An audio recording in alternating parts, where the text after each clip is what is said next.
Okay, so E3 has now officially started. It started last night with the Smash Bros. Direct, I suppose you could call it, with the announcement, act surprised there, that Ryu, Roy were official for the new Smash Bros. Game on Wii U and 3DS. We also got to see some new things like their stages, things like that, music, trophies, other stuff. But I'm not wanting to talk about Nintendo at all. I want to talk about Bethesda. I did stay up all night and watch it. It started quite early in the morning of Monday morning for me. Got to my bed about 5:30 a.m. Woke up at 9:30. I should have went to my bed earlier because, well, you'll find out at the end of this video why I thought that. But let's just jump straight into this.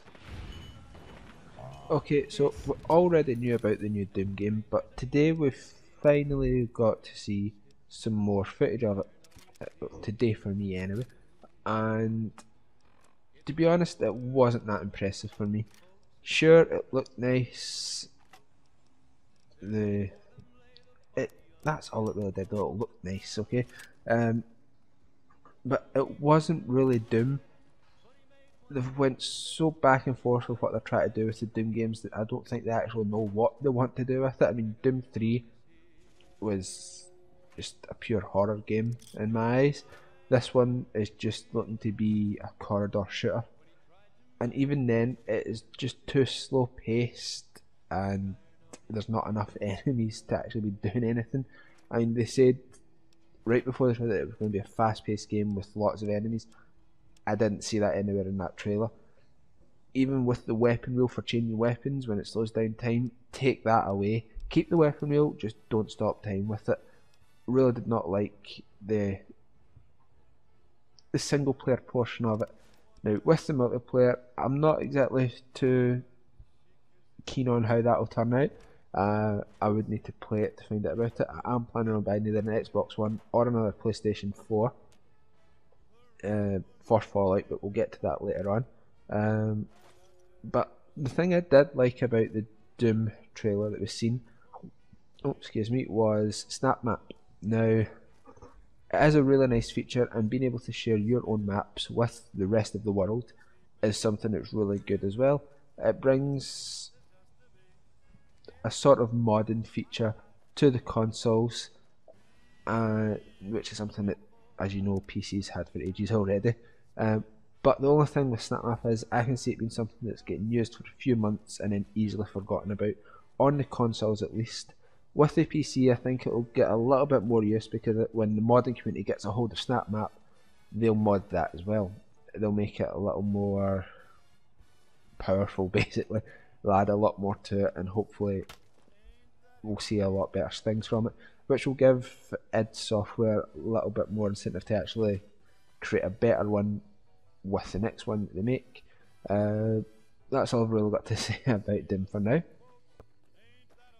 So we also got the official announcement for Dishonored 2. Now, we did already know about Dishonored 2 because it was leaked by Bethesda themselves. Someone accidentally started streaming on Twitch while they were actually speaking about the game. The best thing about this Dishonored 2 announcement was Anita Sarkeesian's tweet. I'll have a link to it in the description. It's actually a really funny read. But yeah, have a look at it.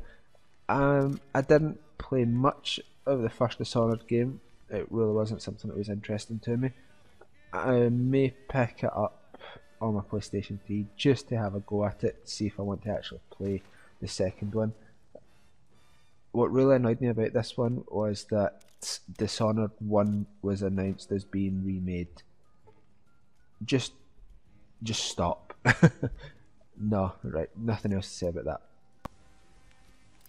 Now, we'll just talk about Battlecry and Elder Scrolls card game in the same portion here. Really don't care about Elder Scrolls, the card game, or Elder Scrolls Legends as it's called. Not something that interests me, don't give a fuck about it. And with Battlecry, I kind of didn't see too much of that trailer. I haven't watched over the video again yet. to me it just looked like a MOBA, and I'm not really interested in those type of games either. So it's not really something that's going to interest me there. Maybe if I see more of Battlecry, I might get a little bit more into it. But Elder Scrolls Legends, don't really care. Okay, so now we got on to the good part of Bethesda's actual show. Fallout 4. Now, I really do like the Fallout games. I've played through every single one of them. Now, I'm not going to praise it to high heavens like a lot of people do, because it does have a lot of problems. Mainly, Fallout and Elder Scrolls are always released with a shit ton of bugs. I can see Fallout 4 being exactly the same when it's released, but I can also see Fallout 4 being shorter than Fallout 3 and New Vegas, and being in a smaller world than 3 and New Vegas as well. This is just going off a trend that is happening a lot with the current generation games, especially on PlayStation 4 and the Xbox One, where the games, sure, they look nicer and they look prettier, but they're getting shorter and they're not as big.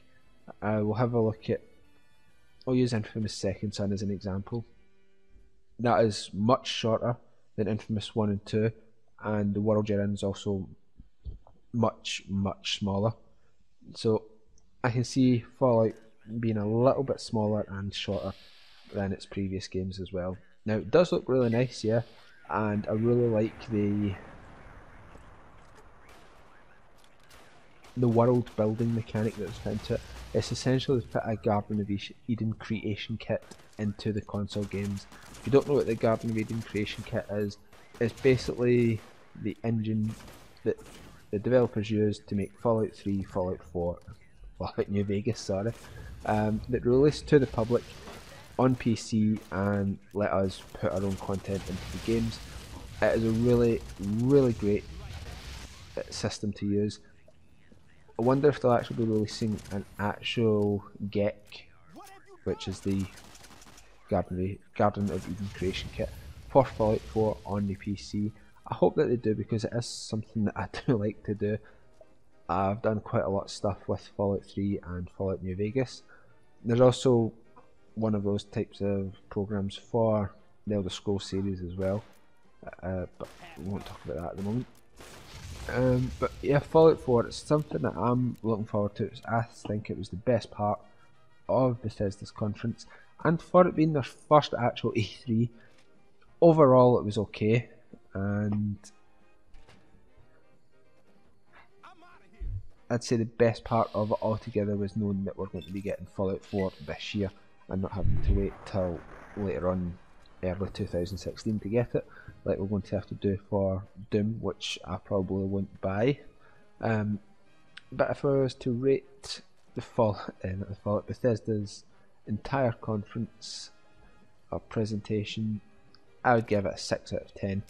It would be much lower if Fallout wasn't there, and because I'm such a great fan of Fallout, that's why it is up at 6, not lower. I will be looking forward to that, and as I said, I will be getting a PlayStation 4 or an Xbox One for Fallout, so I can just play it on console as well, because I do prefer Fallout on console. I prefer to have the controller. But I will also get a PC edition of it, just so if there is actually a Garden of Eden creation kit for it. By the looks of it, maybe that'll be getting an Xbox One for it, because it looks like that'll be the lead console for it. As from experience, Bethesda games always work better on Microsoft systems. They're crap on PlayStation systems, basically. So yeah, good attempt for the first conference. 6 out of 10 from me for it. And as Fallout is released later this year, 10th of November, I should be live streaming it on the day it's released. Thanks now, bye.